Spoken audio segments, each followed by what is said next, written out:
Prime Minister Imran Khan chaired the Apex Committee of the National Action Plan in Islamabad today. It was decided in the meeting to take immediate steps to control violence and extremism within the state. According to the statement, the meeting studied the current state in Afghanistan and its possible consequence for the country. The committee also revised the interior situation of the country, including the short, medium and long-term goals of the National Action Plan. The meeting decided to take instant action to tackle cybersecurity, espionage and security challenges. It was also decided in the meeting to take immediate action on judicial and civil reform measures. According to the statement, the meeting has decided to form performance criteria and timelines for each target, set up a National Crisis Information Management Cell with the Ministry of Home Affairs and the Ministry of Information overseeing the Crisis Management Cell. It was decided to take instant action on measures to battle violence and extremism, while procedures to address factors directly affecting national security have also been decided. To ensure the security of foreigners working on CPEC and non-CPEC, foolproof security of CPEC, especially Chinese residents, will be granted. According to the statement, all possible steps will be taken to guarantee internal security and the offenders will be dealt with iron fists. Furthermore, the Prime Minister paid tribute to the sacrifices made by the armed forces, police and intelligence agencies. The Taliban forms its new government on September 11 after the end of a 20-year war that had consequences around the globe. The countries that have been invited by the Taliban are Iran, Turkey, China and Qatar to attend the swearing-in ceremony, according to the Russian news agency. Afghanistan new cabinet will be sworn in on September 11. Provisional Prime Minister Mullah Hassan Akhund has appealed to former Afghan officials to return home. The caretaker PM stated that the time for bloodshed is over while taking it to a private news channel. The Taliban have assured to pardon everyone who worked with the United States and its government. Now is the time to launch an Islamic system. Everyone can contribute to this blessed project, he said. Whereas former President Ashraf Ghani has made an apology to the Afghan nation for fleeing the country. He wrote on Twitter an explanation for his escape from Kabul. He had no intention of doing so but had to do so on the advice of security. Whereas the Taliban spokesman Suhail Shaheen has said they will not have any relationship with Israel. Additionally, China has announced millions in aid for reconstructions. Saudi Foreign Minister Faisal bin Farhan expressed hope that the new Afghan government would bring peace and steadiness. PPP chairman Bilawal Bhutto Zardari criticized PML-N's duplicitous policy and stated that it can no longer work. Bilawal asked the party to respect the vote and use it against the government. The PPP chairman, while addressing a workers' convention in Rahim Yar Khan, stated that your duplicitous policy will no longer work. Either you should play your role as an opposition party or accept that you are the government's facilitators. PPP would force PML-N to play its role as an opposition party or oust Chief Minister Punjab Usman Buzdar, stated Bilawal. You cannot back out from using your vote against the government after seeking respect for people's votes. The opposition should unite and work against the government, as he forecast that Buzdar was mere puppet and he would be sent packing soon, claimed the chairman PPP. The people will never forgive you, PML-N, if you back out now. You will have to do something now, otherwise your hypocrisy will be exposed before the people of Punjab, Bilawal said. Bilawal insisted PML-N join forces with PPP to expel Buzdar and Prime Minister Imran Khan, as when the puppet's puppet falls, so will the Prime Minister, suggesting that the Chief Minister is the Premier's puppet.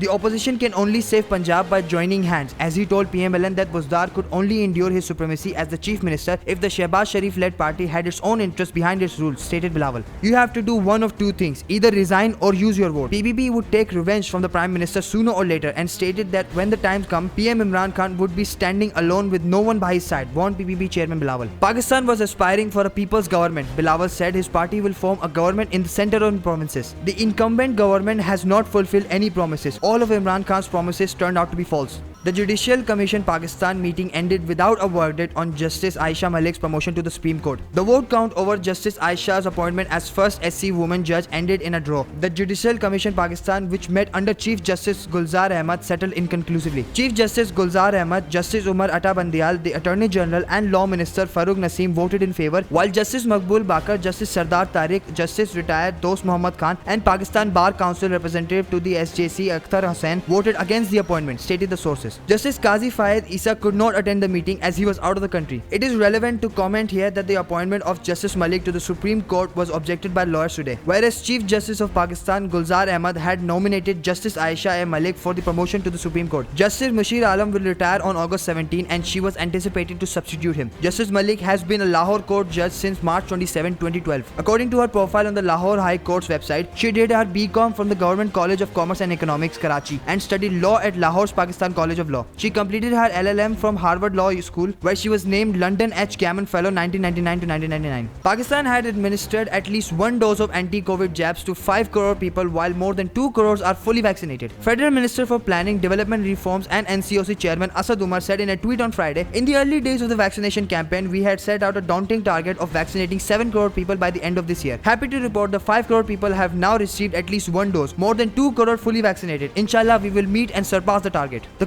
coronavirus situation in Pakistan is intensifying, with 83 deaths recorded in one day and more than 3,600 cases reported. The National Command and Operations Center has released the latest statistics on the coronavirus situation in the country, stating that 83 people died in 24 hours, bringing the total number of deaths to 26,497. The NCOC said 61,128 COVID-19 tests were conducted during the last 24 hours, of which 3,689 were tested positive, and the positivity rate stood at 6.03%. According to statistics, the number of cases in Sindh has reached 441,410, in Punjab 408,758, in Khyber Pakhtunkhwa 166,564, and in Balochistan 32,480. While in Islamabad, the number of cases of the coronavirus has reached 133,037 cases have been reported in Azad Kashmir and 10,109 in Gilgit-Baltistan. On the other hand, in view of the increasing cases of the coronavirus, Deputy Commissioner Korangi, after identifying the hotspot areas, imposed smart lockdown in certain areas or streets of Korangi. The implementation of smart lockdown will remain in force for 2 weeks till September 23. Cases were reported in UC10 and Model Colony UC1 area of Korangi. DC Korangi said that a lockdown had been imposed in 13 UCs after 13 coronavirus cases were reported. Micro smart lockdown has also been imposed in Union Council number 10 of Korangi subdivision and Union Council number 1 of Model subdivision, according to the notification issued by the district health officer. After heavy rain in Karachi, the roof of a house collapsed in Korangi town, which caused the death of a woman and her 3 kids. A woman and her 3 kids were crushed to death after a roof of a house collapsed. The incident took place at Street 15 MPR Colony in Kasbah, stated District West Senior Superintendent of Police Sohai Aziz. The rainwater had gathered in the neighborhood last night and entered the family's house, stated the SSP. The owner of the house, Rasool Saeed, and the other family members walked out of the house because of the water, whereas Naseeb Hawa Khatun and her children were sleeping inside when the roof collapsed. The incident took place in the early hours of the morning. Upon getting the report, police rangers and rescue officials hurried to the spot and started eradicating wreckage from the distorted house, stated the police. According to the police, 4 bodies were primarily found in the wreckage. On the contrary, SSP Aziz said a 10-year-old with wounds was also put out of the wreckage. The police have started the investigation, while the injured and deceased have been shifted to Abbasi Shaheed Hospital. Pakistan Petroleum Limited has declared to have discovered the gas in Latif block in the province of Sindh. PPL stated that in a letter to the Pakistan Stock Exchange, "We are pleased to disclose a hydrocarbon discovery from an exploratory well Jugan 1 in the Latif block, 11,350 feet with the reservoir target as Lower Guru Stand," stated the PPL. The well was drilled to a total depth of 11,350 feet with the reservoir target as a Lower Guru Stand, stated PPL. Further adding on achievement of the well, B sand zone was perforated, which flowed 12.6 million standard cubic feet per day of gas with wellhead flowing pressure of 3,063 pounds per square inch at 2864 inch choke size. Followed by the B sand zone testing, the C sand zone was also perforated, which flowed 13.7 million standard cubic feet per day of gas at wellhead pressure of 3,323 psig at 2864 inch choke size. The letter further stated that the discovery was the result of an aggressive exploration strategy adopted by the joint venture partners, leading to new opportunities. The discovery will contribute to improving the energy security of the country with indigenous resources, and it will also increase the hydrocarbon reserves of the joint venture partners of the country. Oil and Gas Development Company Limited announced on 7 September that a gas and condensate discovery in Khyber Pakhtunkhwa, Lucky. The police are directed by local Lahore court to present the suspect in the rickshaw harassment case, who had been identified by the victim before the court. The investigation officer informed Judicial Magistrate Sarfaraz Chima that the process of identification process of the 4 suspects, namely Usman, Irfan, Sajid and Abdur Rahman, was finalized. The IO moved the court to order the production of suspects in the court, sustaining that suspects have not been cross-examined. The judicial judge ordered the police to present the 4 suspects before the court. The request to make physical remand of the suspect was made to the court. The victim had recognized 4 men who had made videos of this episode during an identified parade at Lahore Camp Jalil. The suspects have been taken into custody for their suspected participation in harassment of a girl sitting at the back of a chinchi rickshaw somewhere in a busy street in Lahore on August 14, stated the police. However, the prime suspect is still at large. A case relating to the event was listed on August 21 when the video showing a man sexually harassing a woman had gone viral. The liquid foreign exchange reserves of the country each $125 million to $27.103 billion by the week ended September 3, 2021, the State Bank of Pakistan said on Thursday. The foreign exchange reserves of the country were at high record of $27.228 billion by the week ended August 27, 2021. The official forex reserve of the SCP also slipped $123 million to $20.023 billion by the week ended September 3, 2021. The official foreign exchange reserve of the central bank slipped from the record high of $20.146 billion by a week ago. The SPP attributed the decline in its foreign exchange reserve to external debt payments. The foreign exchange reserves held by commercial banks slightly fell to $7.08 billion by the week ended September 3, 2021 compared with $7.082 billion a week ago. Today, gold rate in Saudi Arabia is 216.55 Saudi Arabian Riyal or gram 24K. SAR is 2,525.53 per tola. Today, live gold rates in Saudi Arabia in different cities of Saudi Arabia. Gold rates are provided by International Saudi Gold Market. BOL News is a one one-stop solution for gold rates, exchange rates in Pakistan. Veteran Pakistani comedian, stage actor and host Umar Sharif has requested Prime Minister Imran Khan to send him abroad for better treatment. According to Dr. Shehbaz Gill, Special Assistant to PM Imran, the Prime Minister took notice of Umar Sharif's request. Umar Sharif appealed for treatment in a video message in which he was lying on the hospital bed and looking very weak. Private news channel's program host Wasim Badami had released a special message to Umar Sharif in his program. Umar Sharif appealed to Prime Minister Imran Khan for help, saying, "Doctors have told me I should go abroad for better treatment. I was lucky enough to help build Imran Khan's Shaukat Khanum Cancer Hospital," he added. "Doctors have told me I can get better treatment in the United States," Umar had said. "Whenever you have called me for anything, I have always been there for you, which is why I believe that you will be there for me." However, the video statement from Umar Sharif did not provide details about his illness, nor did the host of the show. Wasim Badami said, "The doctors say that he needs treatment in 15 to 20 days and the cure for his disease is available in only 3 countries in the world, the United States, Germany and Saudi Arabia. Doctors said that the delay could not be more than 2 or 3 weeks and Umar Sharif should get treatment as soon as possible," the host added. Dr. Shehbaz Gill, Special Assistant to the Prime Minister Imran Khan, also spoke in the program and said that he felt sad after seeing Umar Sharif in such a state. The Special Assistant to Prime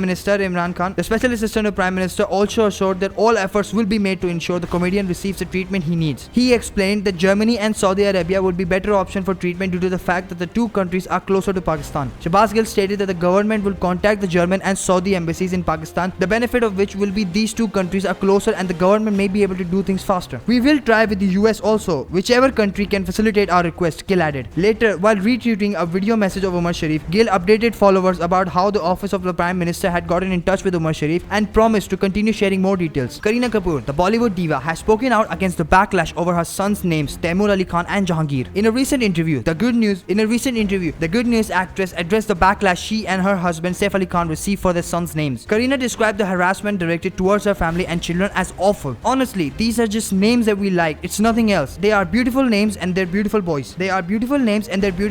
Kareena, who recently returned to India from the Maldives, where they celebrated Saif Ali Khan's 51st birthday, stated, "It's beyond comprehension that someone would troll youngsters. I'm embarrassed, but all I have to do now is concentrate and get through it. I can't see my life through the eyes of trolls." In the meantime, Kareena's sister-in-law Sabah Ali Khan has defended her. Sabah captioned a cute snapshot of Kareena and Jay during their Maldives vacation, Mama and Jana ji. "When a mother carries her child within her and gives him or her life, only she and the father are allowed to decide who, how and what the child will grow as and the name. No one else, including other family members who may gladly suggest, have a say on anything. It's her soul that has nurtured the baby. Parents are the only one with rights. Think it's a reminder for everyone to respect that. Today, tomorrow, forever," she continued. The Pakistan Cricket Board has been left with no choice but to start the series without a decision review system. The board made this decision after India hired the DRS company for the India Premier League. The DRS system will most likely be absent from the Pakistan-New Zealand series as the Board of Control for Cricket in India hired their DRS operation team for 4 times the amount offered by the PCB. Sources said that BCCI has hired the DRS company to work in IPL. It also added that IPL will be played during the same time as the Pakistan-New Zealand series in September. The PCB was not able to hire the DRS company from Australia or any other country. However, the PCB hopes to secure the company during the upcoming T20 international series against England scheduled for next month. South Africa lost the ODI series of the ICC Men's Cricket World Cup Super League against Sri Lanka by 2-1. With this defeat, the Proteas are now out of the list of direct qualifiers for the event. Currently, South Africa stands in the 9th spot in the points table for the Super League. They have only won 3 matches out of 9 played, while Sri Lanka backed the victory over the visitors, winning 2 matches out of 3. This is the first victory of Sri Lanka in the ODI series during the 19 months. They have gained 10 points after the series won over South Africa. Sri Lanka has, however, won only 4 matches out of 15. This could make it difficult to directly qualify for the ICC Men's Cricket World Cup. During the Super League, the top 13 teams will be playing 8 bilateral one-day series before the 2023 World Cup. This would be followed by India's direct entry into the World Cup alongside 7 other teams who will host the 2023 World Cup, while secondary qualifiers will have to compete in tournaments to qualify for the World Cup. Actors Imran Khan and Hassan Mohsen Ikram, who are all set to walk down the aisle on September 10, were brimming with joy at a star-studded event ahead of their wedding. The latest event to create frenzy on the internet is the dreamy marigold-filled Mayum Lovebirds. Minal and Hassan couldn't seem any happier as they had the festive celebration among many beaming faces. The couple posed for some posy-wolsy portraits looking as loved up as ever, but netizens were clearly displeased with the public display of affection. A video which has drawn intense flack from the netizens is doing rounds all over the internet, where the happy groom is spotted kissing his brother Minal.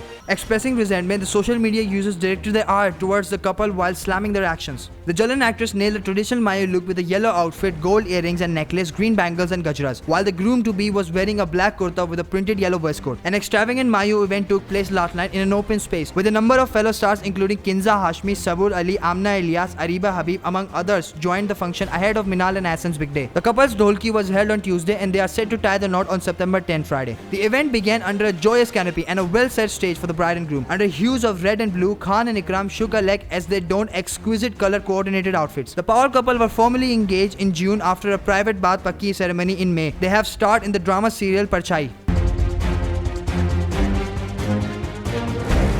बोल briefs की video सबसे पहले देखने के लिए बोल briefs के channel को सब्सक्राइब करें और बेल आइकन पर क्लिक करना ना भूलें।